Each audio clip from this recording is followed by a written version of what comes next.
আজকে সকালবেলাটা কিন্তু একটু অন্যরকম আমার জন্য। কারণ কি, আমি তো প্রত্যেকদিন সকালবেলায় মানে সকাল সকাল উঠে পুজো দিই না।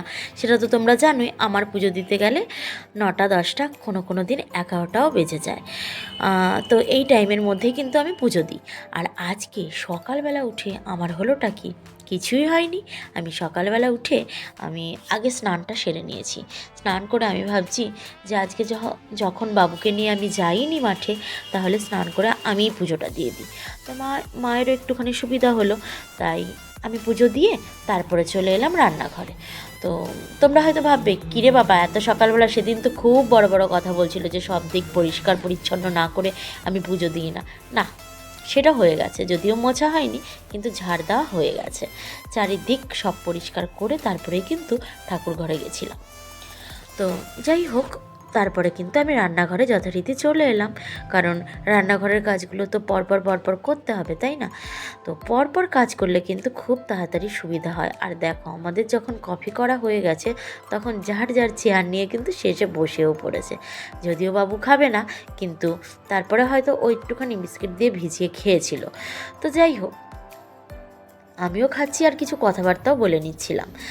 আর এদিকে ওই কাজটা হয়ে যাওয়ার পর মানে কফিটা খাওয়ার পর আমি চলে এসেছিলাম আলনাটাকে গোছাতে। একটু আলনাটা যদিও আমার অত অগোছানো হয় না, কারণ আছে, আমার ঘরে তো একটা চেয়ার পাতা আছে না। ওই চেয়ারটাকেই তো আমি আলমারি, শোকেস, কাবার্ড যা বলো না কেন সেটাই বানিয়ে রেখেছি। ওটা ঝুপ করে রাখি না, গুছিয়েই রাখি। কয়েকদিন ধরেই ভাবছি যে আলনায় এনে তুলবো। তো আমি ভাবছি আলনাটাকে বাদই দিয়ে দেবো। একটা ছোট্ট দেখে প্লাইউডের, ওটাকে কি বলা হয়, আলমারি টাইপের, ওইটা কিনে ওর মধ্যে সব জামা কাপড়গুলোকে ঢুকিয়ে রাখবো। তাহলে রোজ রোজ আর ভাঁজ করার ঝক্কিটা থাকবে না। না ভাঁজ করলেও একদিন ওইভাবে রেখে দিতে পারবো। কি ফাঁকিবাজি কথাবার্তা না? আমার মতো এই সব ফাঁকিবাজি কাজকর্ম কি তোমরা করো? আমি ফাঁকিবাজ কিনা সেটা তোমরা বলবে, কিন্তু আমি কি সত্যি ফাঁকিবাজ কাজের দিক থেকে? না মনে হয়। তো যাই হোক, তারপরে কিন্তু আমার সম্পর্কে আমি কিন্তু নিজেই সুনাম গাইছি, সেটা তোমরা বুঝতে পারছো নিশ্চয়ই। কেউ কেউ হয়তো হাসছো আমার কথা শুনে। হাসো হাসো। তো দেখো, আমি কিন্তু তারপরে রান্নাঘরে যথারীতি চলে এসেছি। না, আমি রান্না করছি না, এটা মা রান্না করছে। মায়ের আজকে স্কুলে যায়নি, তাই জন্য বললো যে মাই রান্না করবে, আর মা বাড়িতে থাকলে আমার এসব দিকগুলো দেখতেও হয় না। তারপরে আমি কোথায় এলাম, এটা কিন্তু সেই বিকেলবেলা। ছাদে এসেছি, আর কোনো কাজ করব না হয় পিঞ্চিং। আজকাল এই যে এটাকে কি বলা হয়, নয়নতারা, নয়নতারা ফুল গাছের যেন আমি একদম বড় ফ্যান হয়ে গেছি। যেখানেই পাই ওকে আর ফেলি না, আমি কিন্তু এখানে ওখানে ওকে লাগিয়ে দিই। আর ভালোও কিন্তু লাগে। দেখবে, এখন যদিও আমার গাছগুলো ছোট ছোট আছে, যখন ফুল হবে আর এই পিঞ্চিং যখন করছি পুরো তো ঝাঁকড়া হবে গাছগুলো, তখন কিন্তু যখন ফুলে ফুলে ভরে উঠবে বেশ ভালো লাগে দেখতে। আর এক এক সময় দেখবে কি, কোনো গাছ না থাকলেও নয়নতারা কিন্তু তোমার স্বাদ ছাড়বে না, এটা কিন্তু আমি বলে দিচ্ছি। আর দেখো, এই যে এই জায়গাটা ভর্তি হয়ে গেছে, এদের কিন্তু লাগাইও নি, তাও কিন্তু হয়ে গেছে। এদেরকে না লাগাতেও কিন্তু হয়ে যায়, এটা কিন্তু বেশ ভালো লাগে। আর আমার বাগানে অনেক রকমেরই কিন্তু নয়নতারা আছে।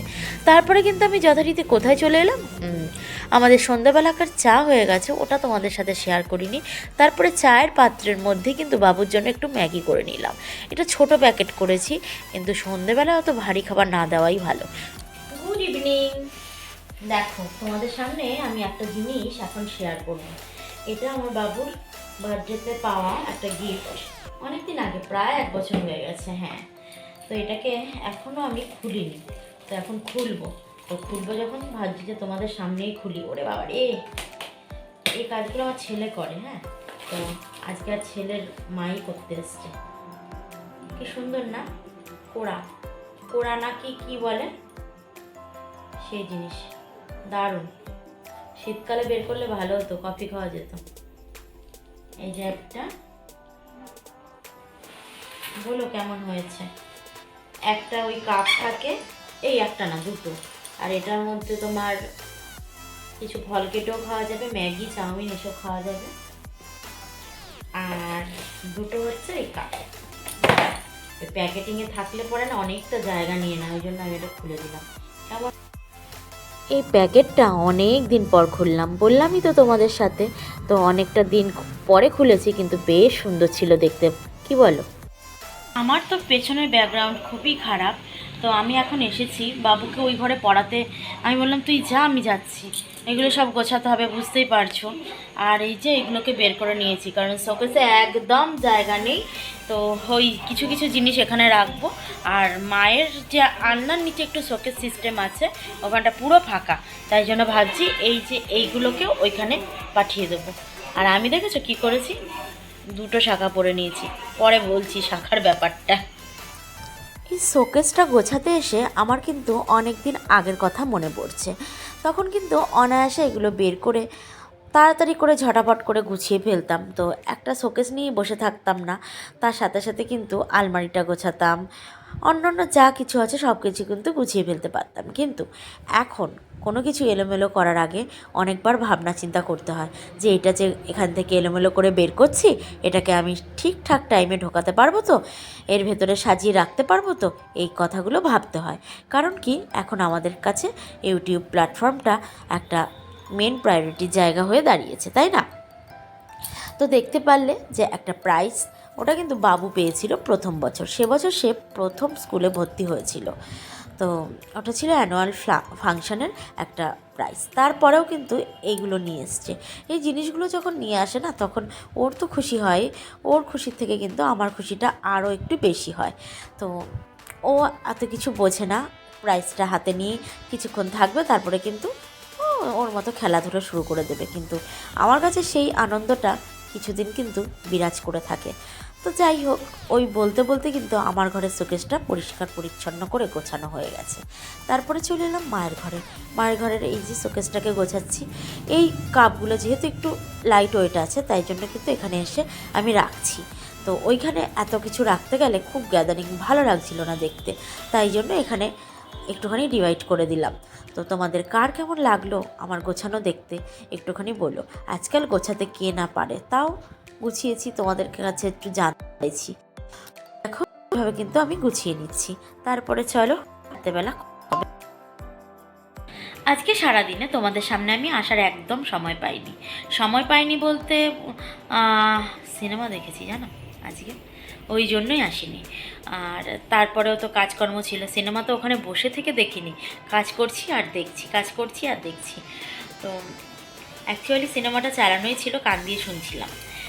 তো কাজকর্ম করতে করতে আর খেয়ালই নেই যে আমি একদমই সামনে আসিনি আজকে। তারপর একটু চেক করতে করতে দেখলাম হ্যাঁ সত্যিই তো যাওয়া হয়নি, তাই জন্য চলে এলাম। শোনো, যে কথাটা বলতে এসেছি তোমাদেরকে, একদম গুরুত্বপূর্ণ কথা, শোনো তাহলে বলি। কালকে রাত্রেবেলা যখন তোমাদেরকে আমি গুড নাইট বলি, তখন আমার মুখে আমি কিছু লাগাচ্ছিলাম।